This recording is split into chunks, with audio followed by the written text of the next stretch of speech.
Hello students,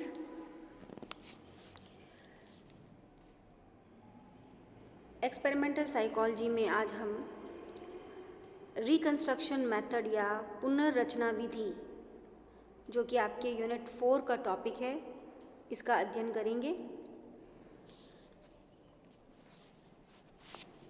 पिछले अध्याय में हमने विद्यार्थियों धारण मापन की विधियों का अध्ययन किया था, जिसमें हम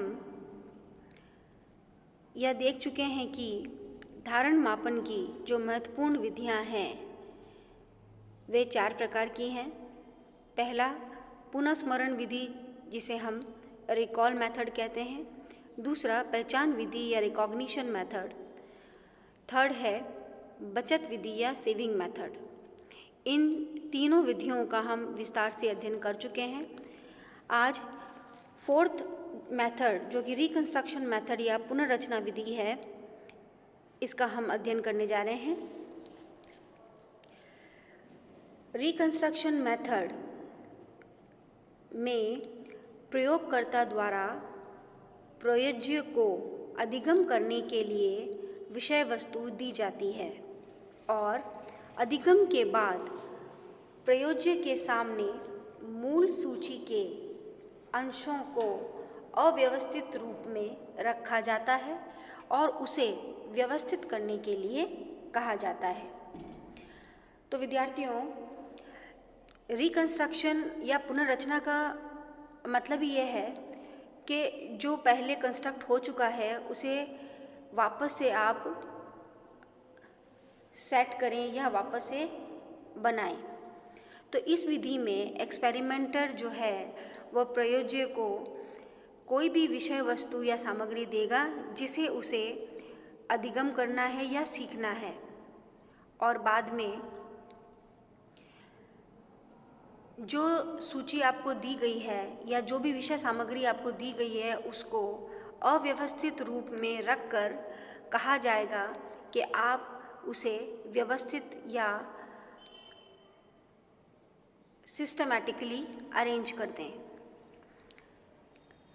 तो रिकंस्ट्रक्शन या पुनर्रचना में पहले प्रयोज्य को विषय वस्तु अधिगम करने के लिए दी जाएगी और फिर उसे अव्यवस्थित करने के बाद वापस से प्रयोज्य को उसे व्यवस्थित करने के लिए कहा जाता है।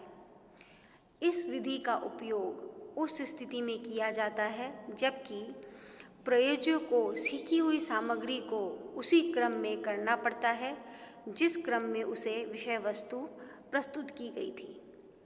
यह हम समझ चुके हैं विद्यार्थियों कि यहाँ पर आपको जो भी अधिगम करने के लिए विषय वस्तु दी गई है, आपको अधिगम करने के बाद उसे उसी क्रम में प्रस्तुत करना है। स्पष्ट है कि इस विधि से व्यवस्था या अरेंजमेंट की धारण की परीक्षण होता है।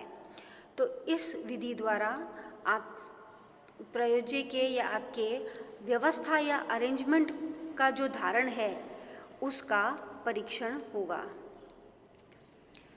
इस विधि में मूलतः रंगों व आकृतियों का प्रयोग किया जाता है। स्टूडेंट्स, ये जो मेथड है इसमें ज़्यादातर कलर्स और शेप्स का, आकृतियों का प्रयोग किया जाता है और शब्दों का कम से कम प्रयोग किया जाता है। पुनर्रचना विधि को हम उदाहरण से समझ सकते हैं कि किस तरीके का जो परीक्षण है इसमें करवाया जाता है। इस विधि में लकड़ी की सहायता से मीनार बना दी जाती है। विद्यार्थियों, वो मीनार भी हो सकती है या कोई एनिमल का स्ट्रक्चर हो सकता है या फ्लावर, कुछ भी हो सकता है जो आपको ब्लॉक्स के रूप में दिया जाता है और पहले आपको वो शेप दिखाया जाता है और उसके बाद उस शेप को बिगाड़ कर आपके सामने रखा जाता है ताकि आप उसे वापस से सेट कर लें। तो इस विधि में लकड़ी की सहायता से मीनार बना दी जाती है और उसको फिर बिखेर दिया जाता है। इसके बाद प्रयोज्य से कहा जाता है कि वह फिर से वही मीनार बना दे।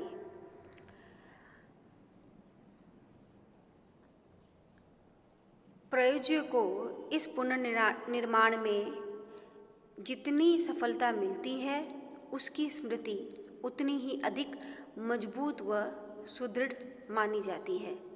तो विद्यार्थियों, ये सबसे इजी मेथड है और इसमें जैसे बच्चों को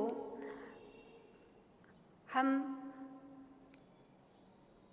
बुद्धि परीक्षण के लिए कई बार पजल्स देते हैं जिसमें हम उन्हें कोई आकृति जो है वह बना कर देते हैं और फिर उसे बिखेर देते हैं और बच्चे को कहते हैं कि उसे वापस से रिकंस्ट्रक्ट करे या पुनर्रचना करे। वही पुनर्रचना विधि है। तो विद्यार्थियों, आज आपने धारण की जो परीक्षण विधियां हैं उन सभी विधियों का अध्ययन कर लिया है और आज जो रिकंस्ट्रक्शन मेथड या पुनर्रचना विधि है, यह लास्ट विधि थी जो कि धारण के परीक्षण में प्रयोग की जाती है। सभी विद्यार्थियों का इस वीडियो लेक्चर को ध्यान से देखने एवं सुनने के लिए धन्यवाद।